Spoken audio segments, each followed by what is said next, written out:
السلام علیکم ورحمۃ اللہ وبرکاتہ۔ میرے ابا اسکول ٹیچر تھے، ہم دو بھائی تھے۔ میرا رنگ سانولا تھا اور سب لوگ میرا مذاق اڑاتے۔ امی ابا بھی روحان سے پیار کرتے ہیں۔ پڑھائی میں بھی کمزور ہوتا جا رہا تھا، جبکہ روحان ہر کلاس میں ٹاپ کرتا رہا۔ میٹرک میں بری طرح فیل ہونے کے بعد ابا نے مجھ کو گھر سے نکال دیا۔ ایک روز میری نظر بڑی سی گاڑی میں بیٹھے روحان پر پڑی، جس نے سڑک کے کنارے اپنے بوڑھے باپ کو اتار دیا۔ مجھ کو گھر سے نکلے 20 سال گزر چکے تھے۔ میں ان لوگوں کو گھر لے آیا۔ ابا کی آنکھوں کا آپریشن ہوا تو ان کی نظر جیسے ہی میرے چہرے پر پڑی۔ میرے بابا ایک سرکاری ٹیچر تھے، ان کی معمولی سی تنخواہ میں ہم ایک خوشحال زندگی گزار رہے تھے۔ میرے بہت سے دوست مجھ پر رش کیا کرتے تھے، کیونکہ وہ ہمارے گھر کے خوشحالی کو دیکھ کر یہ سوچا کرتے کہ ہم بہت ہی اچھی زندگی گزار رہے ہیں، جبکہ کوئی بھی میرے دل سے پوچھتا کہ خوشحال زندگی میں بھی میں کیسے افسردہ اور دکھی رہا کرتا تھا، میرے پاس کوئی بڑی وجہ نہیں تھی یہ بیان کرنے کے لیے کہ میں دکھی کیوں رہتا تھا، کیونکہ لوگوں کے برے رویے اور ان کی جبری نظروں نے مجھے وقت سے پہلے سمجھدار کر دیا تھا اور مجھ میں ذات پات اور رنگ کا فرق بھر دیا۔ لوگ مجھے میرے رنگ کی وجہ سے حقارت کی نگاہوں سے دیکھتے تھے، کیونکہ میں اتنا زیادہ سانولا تھا کہ لوگوں کو یقین ہی نہیں آتا تھا کہ میں عبدالستار کا بیٹا ہوں۔ میرے بابا جان کی رنگت سفید تھی اور میری ماں کا شمار بھی سانولے لوگوں میں ہوتا تھا۔ نہ جانے میں کس پر چلا گیا تھا اور میرا یہی قصور تھا کہ میری رنگت اتنی کالی تھی کہ لوگ مجھے حقارت سے دیکھتے اور پھر طنزیہ گفتگو کرتے ہوئے میرے سامنے سے گزر جاتے۔ میرے زیادہ دوست نہیں تھے، کیونکہ مجھ جیسے کو کوئی بھی اپنا دوست بنانا پسند نہیں کرتا تھا۔ چند ایک دوست تھے جو میرے ساتھ مطلب کے لیے رہا کرتے تھے، کیونکہ میں اپنے بھائی روحان کی طرح چاہتا تھا کہ میرے بھی بہت سارے یار دوست ہوں اور وہ میرے ارد گرد منڈلاتے رہیں۔ اس کے لیے میں اپنے ساتھی لڑکوں کو اچھے سے کھلایا پلایا کرتا، تاکہ وہ مجھے کلاس میں اپنا دوست بتلائیں اور مجھے بھی خوشی ہو میرا بھی کوئی دوست ہے، ورنہ ہر کوئی مجھے ایسے دیکھتا جیسے میں کوئی اچھوت ہوں یا مجھے کوئی ایسی بیماری ہے جس کو مجھے دیکھتے ہی لوگوں کو بڑا نقصان اٹھانا پڑے۔ میں نہیں جانتا تھا کہ لوگ میرے ساتھ ایسا سلوک کیوں کرتے تھے، کیونکہ میں تو پیدائشی طور پر کالا پیدا ہوا تھا۔ اگر میرے اختیار میں ہوتا تو میں خود کو سفید رنگت میں رنگ لیتا، کیونکہ میں مزید لوگوں کی چبھتی نظریں برداشت نہیں کر سکتا تھا۔ یہ ایک نہایت ہی ناقابل برداشت بات تھی کہ جن لوگوں کے ساتھ آپ مخلص ہوں، انہیں چاہتے ہوں، وہ لوگ آپ کو اتنی حقارت سے دیکھیں۔ کوئی بھی انسان یہ ہرگز برداشت نہیں کر سکتا کہ وہ جن لوگوں میں اٹھتا بیٹھتا ہو وہ لوگ انہیں پسند ہی نہ کرتے ہوں، لیکن مجبوری میں سب کے ساتھ بیٹھنا پڑ رہا ہو۔ میرا سارا بچپن اسی بات پر افسوس کرتے ہوئے گزرا تھا، نہ جانے میں ایسا کیسا پیدا کیوں ہو گیا اور خدا نے مجھے کیسی آزمائش میں ڈال دیا جس سے میں ساری زندگی نکل ہی نہیں سکتا تھا اور تمام عمر مجھے اس کالی رنگت کے ساتھ زندگی گزارنی تھی۔ میری کلاس میں مجھے ایک لڑکی بہت اچھی لگتی تھی۔ ایک بار میں نے اپنے دوستوں کے باتوں میں آ کر اسے پرپوز کر ڈالا۔ وہ طیش میں آ گئی اور ساری کلاس کے سامنے نہ صرف میرا مذاق بنایا بلکہ میرے منہ پر تھپڑ کھینچ مارے۔ اس دن سے میں نے سوچ لیا کہ چاہے جو کچھ ہو جائے، میں خود کو اتنا کامیاب بناؤں گا کہ لوگ کو مجھ سے ملنے کے لیے وقت لینا پڑے گا، وہ مجھ سے ملنے کی حسرت لیے رہ جائیں گے۔ جب میں نے اپنے بڑے بھائی کو یہ بات بتائی تو وہ مجھ پر خوب ہنسا اور میرا مذاق اڑانے لگا۔ لوگوں کی باتیں سن سن کر میرے اوپر بہت برا اثر پڑنے لگا تھا۔ میں پڑھائی میں دن بدن کمزور ہوتا چلا گیا، جبکہ میرا بھائی روحان جو میرا ہی کلاس فیلو تھا وہ پوزیشن لینے لگا۔ وہ میرے والدین کا چہیتا بچہ بن چکا تھا، جبکہ میں ان کی نظر میں ایک کالا دھبا سا تھا جو ان کی زندگی پر ساری عمر کے لیے لگ چکا تھا۔ جہاں کہیں بھی میرے والدین جاتے وہ مجھے لے کر نہیں جایا کرتے تھے، بلکہ مجھے گھر پر ہی اکیلا چھوڑ جایا کرتے تھے۔ میرا بھائی روحان بہت پر اعتماد تھا، وہ ہر جگہ جلدی سے گھل مل جاتا اور سارے خاندان کا وہ لاڈلا بچہ تھا۔ جبکہ میں اس کے الٹ تھا، نہ میں پڑھائی میں آگے تھا اور نہ ہی اچھا دکھائی دیتا تھا، اسی لوگ مجھ سے دور بھاگتے تھے، جبکہ وہ لوگ میرے بھائی سے دوستی کرنے کو بےتاب رہتے تھے۔ میں اپنی قسمت پر روتا رہتا اور سوچتا رہتا کہ نہ جانے میں اب کب اتنا کامیاب بنوں گا کہ یہ لوگ مجھے میرے بھائی کی طرح چاہیں گے۔ ہمارا سارا خاندان سفید رنگت کا حامل تھا۔ جب میں پیدا ہوا تو لوگ میرے ماں باپ پر رشک کرنے لگے کہ نہ جانے کس کا بچہ اٹھا لائے ہیں۔ میرے ابا جب اپنے دوستوں میں بیٹھا کرتے تو وہ میری ماں کے کردار پر غلط باتیں کیا کرتے، جن کو سن کر میرے ابا طیش میں آ جایا کرتے تھے اور گھر آ کر ماں کو خوب مارتے پیٹتے۔ وہ اپنے کردار کی صفائیاں دیتی رہ جاتی۔ تب ان کو اس حالت میں دیکھ کے میرا دل کرتا تھا کہ میں خود کشی کر لوں اور ان کی زندگیوں سے ہمیشہ ہمیشہ کے لیے دور چلا جاؤں۔ مجھے اتنا معلوم تھا کہ میرے مرنے کا کسی کو افسوس نہیں ہونا، بلکہ سارے لوگ خوشیاں منائیں گے کہ ان کی جان مجھ سے چھوٹ چکی ہے، جبکہ اکثر لوگوں کو فرق ہی نہیں پڑے گا۔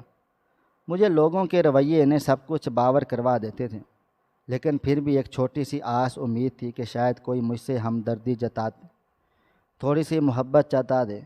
لیکن لوگ جیسے دکھائی دیتے ہیں ویسے ہوتے نہیں ہیں۔ یہاں پر سب کہتے ہیں کہ ذات پات اور رنگ و نسل کا فرق مٹ جا چکا ہے، لیکن ایسا نہیں ہے۔ حقیقت میں لوگوں کے ذہنوں میں ابھی بھی یہ فرق پوشیدہ ہے، ظاہر نہیں ہوتا، لیکن لوگوں کے چبھتے رویے سے سب کچھ واضح کر دیتے ہیں۔ میرا دل بھی ٹوٹ کر رہ جاتا جب میں لوگوں کو ان کے رویے سمیت برداشت کیا کرتا تھا۔ 8ویں کلاس تک سب کچھ ٹھیک ٹھاک رہا۔ میرے والدین آپس میں لڑا کرتے، لیکن مجھے کبھی کچھ نہیں کہا کرتے۔ میں خود پر افسوس کرتا رہ جاتا جو 2 لوگوں میں لڑائی جھگڑے کی وجہ بن چکا تھا، لیکن اب ان دونوں کی توپوں کا رخ میری طرف ہو چکا تھا اور آتے جاتے وہ مجھے تانے مارا کرتے۔ میں بھی خود سے تنگ تھا۔ کئی بار جی چاہا کہ میں ایسی ڈبکی لگاؤں نہر میں کہ پھر کبھی ابھر نہ سکوں، یا پھر سکول کی چھت سے کود کر اپنی جان دے دوں۔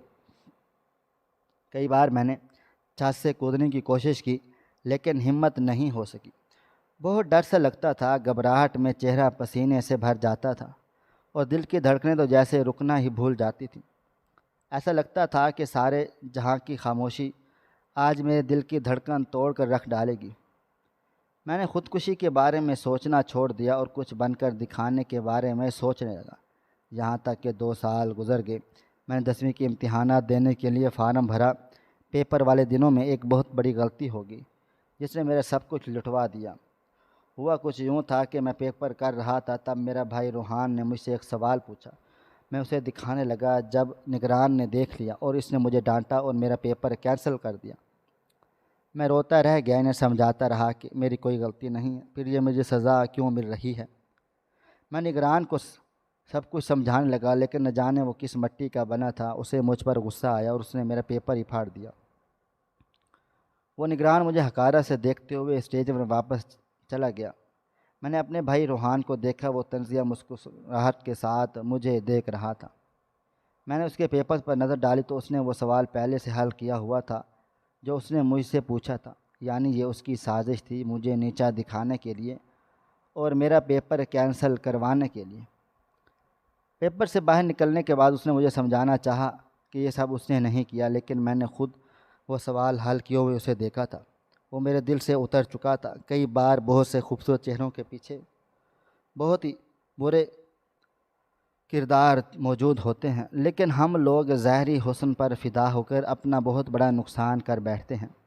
کمرہ امتحان سے نکلنے کے بعد اس نے ایک بار پھر مجھے اپنی باتوں میں کر لیا اور میں بھی اسے معاف کر دیا، لیکن مجھے ایک آس امید تھی شاید نگران مجھے پاس کروا دے، کیونکہ پیپرز ہونے کے بعد روحان مجھے اس ٹیچر کے پاس لے کر گیا تاکہ وہ سفارش کر سکے، اور وہ نگران میری سفارش کرنے کو مان بھی گیا۔ میں بھی خوش تھا۔ میں جیسے ہی صحیح لگے میرا کام تو ہو رہا ہے، میں جیسے ہی بہت آسان سمجھا تھا وہ قیامت جلد میرے سر پر آنے والی تھی۔ یہ میٹرک کے رزلٹ کا دن تھا۔ مجھے خبر ملی میں کسی سبجیکٹ میں پاس نہیں ہوا، بلکہ میں تو فیل کر دیا گیا ہوں۔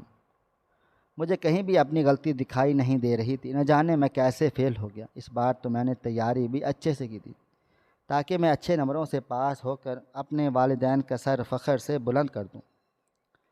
لیکن یہ میری حسرت حسرت ہی رہی اور میرے بھائی نے ٹاپ کر لیا اور میں پیچھے رہ گیا۔ ایک بار پھر اماں اور ابا کی خوب لڑائی ہوئی، بات طلاق تک جا پہنچی۔ تب میں نے ان کی لڑائی میں کودنے کا فیصلہ کیا تاکہ انہیں سمجھا سکوں غلطی کسی کی بھی نہیں ہے۔ میں ان پر حقیقت آشکار کر دینا چاہتا تھا، لیکن میرے بھائی نے مجھے بلیک میل کر کے روکا ہوا تھا۔ مجھے سمجھ نہیں آ رہی تھی کہ مجھے کیا کرنا چاہیے۔ میں بے بسی سے دونوں کی طرف دیکھ رہا تھا، تبھی میرے باپ نے میرا ہاتھ پکڑا اور مجھے گھر سے باہر نکال دیا، کیونکہ آج پھر ان کے دوستوں نے وہی پرانا طعنہ دیا تھا جن کو سنتے ہی ابا جان اپنے ہوش و حواس کھو بیٹھتے۔ آج والا واقعہ بھی کسی پرانے واقعے سے تبدیل نہیں تھا۔ بات پھر وہیں تھی کہ میرے ابا کے دوستوں نے آج ان سے کہا کہ بھابھی مصطفیٰ کو جہیز میں لائی تھی کیا؟ یہ تمہارا بیٹا تو نہیں لگتا۔ یہ سننے کی دیر تھی کہ میرے ابا غصے میں آ گئے اور ان کے ہاتھ میں جو چائے کی پیالی تھی انہوں نے دیوار پر دے مارے۔ دیوار پر نشان چھوڑتے ہوئے فرش کو سیراب کر رہی تھی۔ میرے باپ نے ٹیبل کو زور سے پاؤں مارا اور پھر بڑے بڑے قدم اٹھاتے ہوئے بیٹھک سے گھر کے اندرونی کمرے کی طرف آ گئے۔ وہ آتے ساتھ ہی ماں پر چیخنے چلانے لگے، انہیں بہت بری گالیوں سے نوازنے لگے۔ میں جو کمرے میں بیٹھا رزلٹ کا افسوس کر رہا تھا، جلدی سے اٹھا اور دروازہ کھول کر ابا کو جاتے ہوئے دیکھنے لگا۔ وہ غصے میں ماں کے پاس جانے کی بجائے میرے پاس آئے اور مجھے ہاتھ سے پکڑ کر باہر گھسیٹنے لگے۔ مجھے سمجھ نہیں آ رہا تھا کہ وہ ایسا کیوں کر رہے ہیں۔ میں تو ان کے احترام میں ان کے ساتھ چلنے لگا۔ وہ چل نہیں رہے تھے، وہ تو بڑے بڑے قدم اٹھاتے ہوئے دوڑ رہے تھے۔ جب انہوں نے مجھے گیٹ سے باہر نکالا، پھر میرے منہ پر گیٹ بند کر دیا، تب مجھے سمجھ آئی آخر ہوا کیا ہے۔ انہوں نے مجھے گھر سے نکال دیا۔ میں سارا دن گیٹ پر باہر بیٹھا رہا، یہ سوچ کر کہ شاید ابا نے مجھے غصے میں باہر نکالا، کیا پتہ ان کا غصہ ٹھنڈا ہو جائے اور پھر وہ مجھے گھر میں بلا لیں، لیکن ایسا نہ ہو سکا۔ میں 24 گھنٹے گیٹ کے باہر بیٹھا رہا۔ میرا بھائی روحان میرا مذاق اڑاتے ہوئے گھر کے اندر چلا گیا۔ میرے باپ نے مجھے گھر کے اندر نہیں گھسنے دیا۔ مجھے نہیں معلوم تھا کہ انہوں نے آخر میرے ساتھ ایسا کیوں کیا۔ مجھے صرف اتنا پتہ تھا کہ سب میری کالی رنگت کی وجہ سے ہو رہا ہے۔ یہ میری خوش فہمی تھی، جبکہ حقیقت کچھ اور تھی جو مجھ سے چھپائی گئی تھی۔ پچھلے 16 سالوں سے اماں نے ایک حقیقت ابا سے چھپائی تھی جو آج غصے میں ان کے منہ سے عیاں ہو گئی تھی، اور گھر آنے والوں نے اچھے سے سنا تھا۔ نہ صرف سنا تھا بلکہ اس کے خلاف رد عمل بھی ظاہر کیا تھا۔ مجھے نہیں معلوم تھا وہ راز کیا تھا، لیکن اس اعتراض کے باہر آنے کی دیر تھی کہ ابا مجھے گھر سے نکالنے کی وجہ مل گئی اور ایک کوڑا کرکٹ کی طرح مجھے گھر سے باہر پھینک دیا۔ میں باہر بیٹھا رو رہا تھا جب میں نے ایک شکاری کتے کو ہم طرف بڑھتے ہوئے پایا۔ شاید کسی کا پالتو کتا رسی توڑوا کر باہر آ چکا تھا اور اب وہ خونخوار نظروں سے مجھے گھور رہا تھا۔ شاید وہ مجھ پر جھپٹنے کو تیار تھا۔ میں سہما بیٹھا تھا، مجھ میں اتنی ہمت نہ تھی کہ میں جلدی سے اٹھ کر دیوار پر چڑھ جاؤں،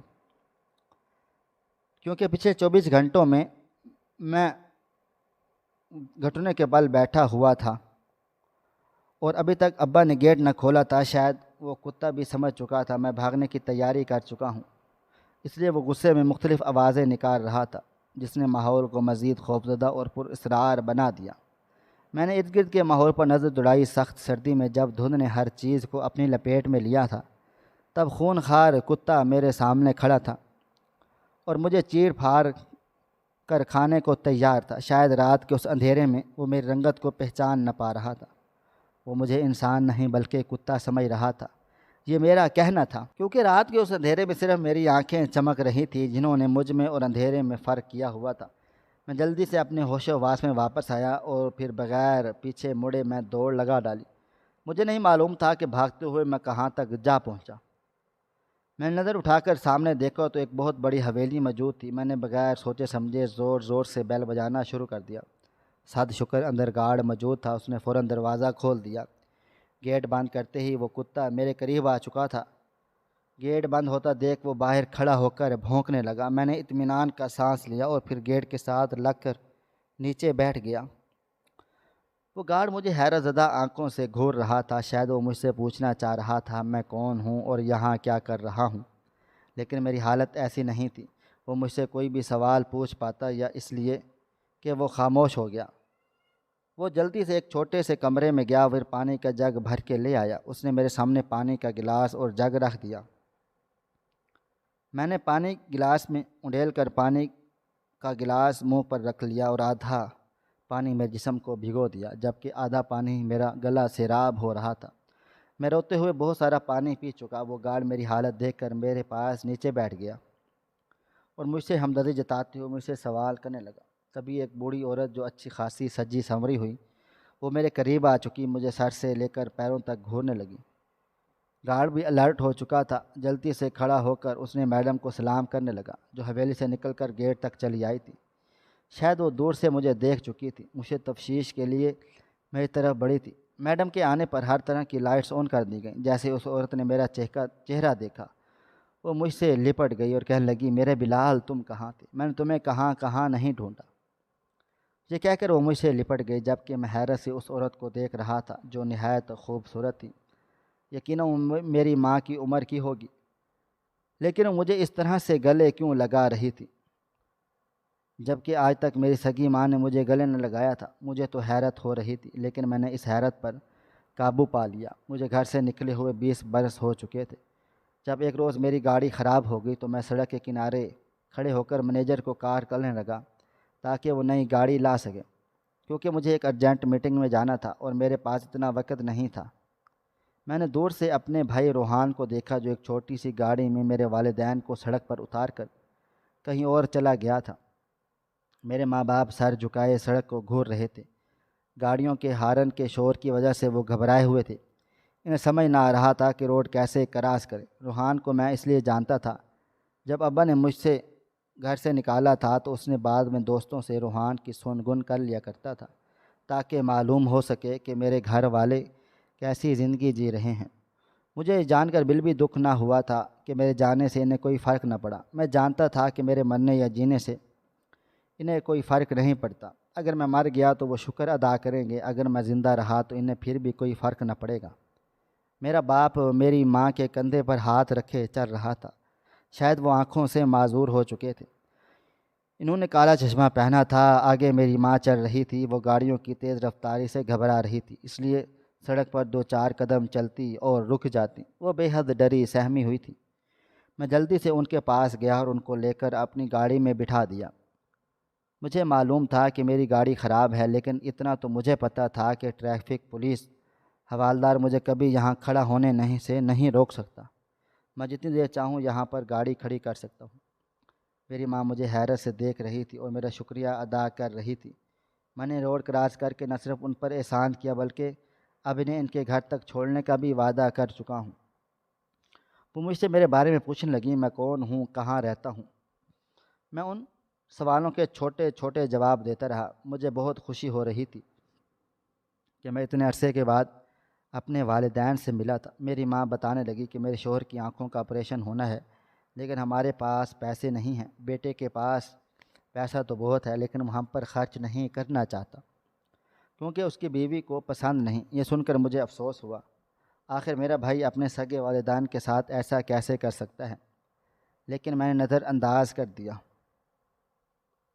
اور میں نے اپنی ماں کو کہا کہ آپ لوگ میرے گھر کام کرنا شروع کر دیں تو میں آپ کے شوہر کا مفت علاج کروں گا، کیونکہ مجھے بہت ایماندار اور سمجھدار لوگوں کی ضرورت ہے، جو باقی تمام گھروں میں کام کروانے ملازمین پر نظر رکھ سکیں۔ یہ سن کر میری ماں خوش ہو گئی اور کہنے لگی، میرے بیٹے روحان نے ہمیں گھر سے نکال دیا ہے، وہ مزید ہمارے خرچ پورے برداشت نہیں کر سکتا۔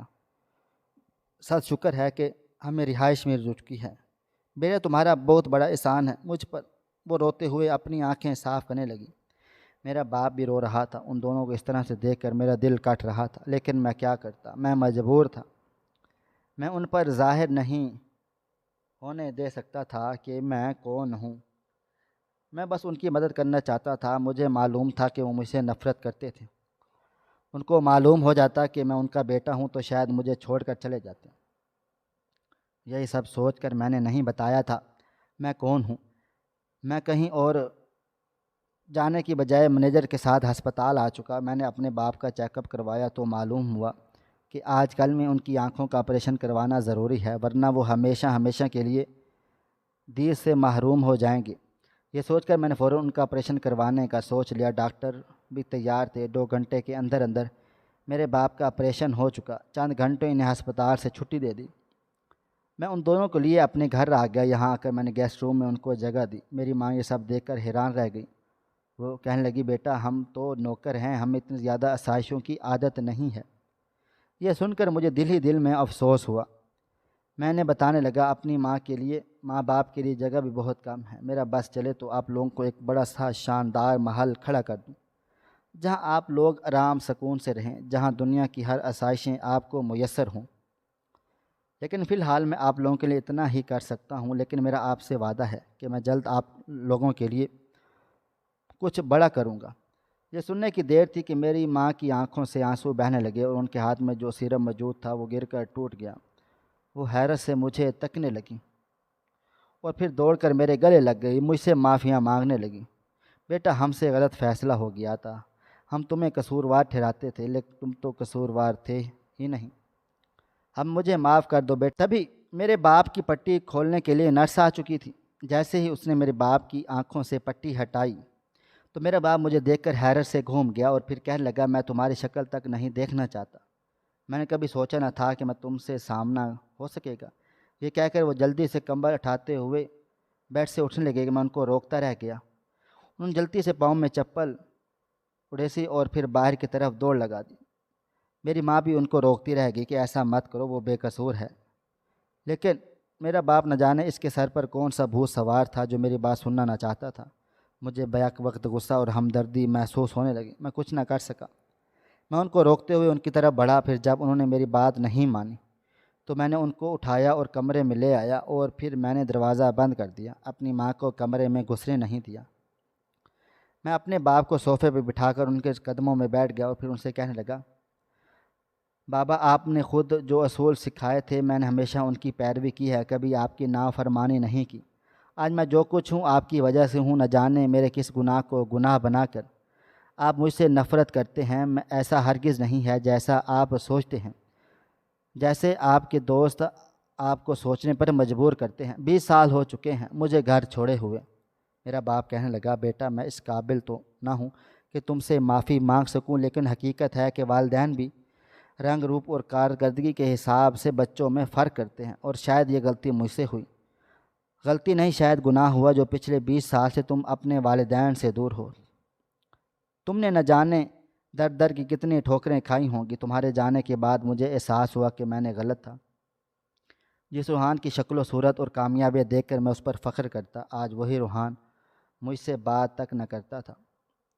میں تم سے بہت شرمندہ ہوں، میں تم سے نظریں نہیں ملا پا رہا۔ اسی وجہ سے میں گھر سے باہر جانا چاہتا تھا۔ جس طرح میں نے تمہیں گھر سے باہر نکالا، میں نے اپنے باپ کا ہاتھ پکڑ لیا اور کہا، والدین کبھی بچوں سے معافی نہیں مانگتے۔ گزرا ہوا وقت واپس تو نہیں آ سکتا، لیکن گزرے ہوئے وقت کی وجہ سے ہم اپنے آنے والے وقت کو بھی غلط فہمی کو بھی نظر انداز نہیں کر سکتے۔ ایک بار ہم پھر مل کر نئی زندگی کا آغاز کرتے ہیں۔ بابا کی آنکھوں میں آنسو مسلسل جاری تھے۔ میں نے ان کے آنسو پونچھ لیے، کیونکہ دلوں کے اندر جتنا گرد و غبار تھا وہ سب آنکھوں کی صورت میں بہہ چکا تھا۔ روبینہ بیگم جو میری سرپرست تھی، اماں ابا نہیں، جب مجھے گھر سے نکالا تو میں نے روبینہ بیگم کے بنگلے میں پناہ لی۔ ان کے مرے ہوئے بیٹے اور میری شکل بالکل ایک کے جیسی تھی۔ وہ مجھے اپنا بیٹا سمجھتی۔ انہوں نے مجھے کبھی غیر نہیں سمجھا، بلکہ وہ ہمیشہ لوگوں کے درمیان مجھے اپنا بیٹا کہا کرتی۔ یہ سارے دھن دولت، روپیہ پیسہ جائیداد سب روبیہ بیگم کے تھے، لیکن اپنے مرنے سے پہلے انہوں نے سب کچھ میرے نام کر دیا۔ سچ کہتے ہیں جب اللہ تعالیٰ ایک در بند کرتا ہے تو 100 دروازے کھول دیتا ہے۔ اماں روبینہ کی سرپرستی میں نے بہت اچھا وقت گزارا اور میں ان کی ساری زندگی شکر گزار رہوں گا۔ کس طرح اماں ابا سمجھا بجھا کے اپنے گھر میں رکھا اور وہ بھی مجھ سے شرمندہ دکھائی دیتے۔ ایک روز میرے بھائی کا فون آیا اور روتے ہوئے کہنے لگا کہ میں ابا اماں سے معافی مانگنا چاہتا ہوں، میں ان کے ساتھ بہت غلط سلوک کیا ہے۔ مجھے اپنے دوستوں سے تمہارے بارے میں پتہ چلا اور یہ پتہ چلا ہے کہ میرے والدین تمہارے گھر میں ہیں۔ میں اسی وقت تمہارے گھر آ رہا ہوں، میں ان کو واپس لے کر جانا چاہتا ہوں۔ تم مجھ پر ایک احسان کر دو، میرے والدین مجھے لوٹا دو، میں نے بہت بڑی غلطی کر دی ہے، میں اب کوئی مزید غلطی نہیں کرنا چاہتا۔ یہ کہہ کر وہ رونے لگا اور پھر میں نے اسے اپنے گھر کا ایڈریس دے دیا۔ تاکہ پہلی بار میں اپنے بھائی سے مل سکوں۔ جب سے میرے باپ نے مجھے گھر سے نکالا تھا تب سے لے کر اب تک میں کبھی اپنے بھائی سے نہ ملا تھا۔ میں دور سے اسے تکتا رہتا۔ تھوڑی ہی دیر کے بعد روحان میرے گھر میں داخل ہو گیا تھا۔ میں بے چینی سے اس کا انتظار کر رہا تھا۔ ہم دونوں گلے ملے اور دیر تک روتے رہے۔ روحان نے اماں اور ابا کی پیر پکڑ لیے اور ان سے معافیاں مانگی اور ان سے کہنے لگا، میں نے آپ کا دل دکھایا، اس کی وجہ سے میرا بیٹا زندگی اور موت کی جنگ لڑ رہا ہے اور ہسپتال میں داخل ہے۔ روحان کا 3 سالہ بیٹا ارمان ہسپتال میں داخل تھا۔ شاید اسی وجہ سے روحان کو احساس ہوا کہ اپنے ماں باپ کا دل دکھانے کی سزا روحان کی بیوی بھی بہت شرمندہ تھی۔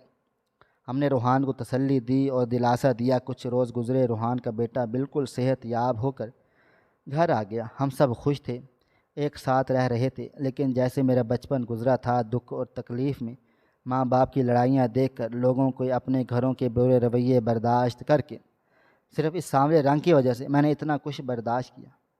میں اپنے تمام والدین سے اتنا کہنا چاہتا ہوں، انسان تو اللہ تعالیٰ کی تخلیق ہے، چاہے وہ اسے گورا بنا دے یا کالا بنا دے، اسے چھوٹا بنا دے یا موٹا بنا دے، لیکن یہ معاشرہ اسے جینے نہیں دیتا، اس کی شخصیت تباہ و برباد کر کے رکھ دیتا ہے۔ اپنے بچوں کو اچھی طرح سے تربیت دیں کہ ان کی شکل و صورت سے جج مت کریں۔ ہماری آج کی یہ کہانی آپ کو کیسی لگی؟ کمنٹ باکس میں اپنی رائے کا اظہار ضرور کریں، اور مزید اس طرح کی سبق آموز کہانیاں سننے کے لیے ہماری ویڈیوز کو لائک کریں، شیئر کریں اور ہمارے چینل کو سبسکرائب کریں۔ شکریہ۔ اللہ حافظ۔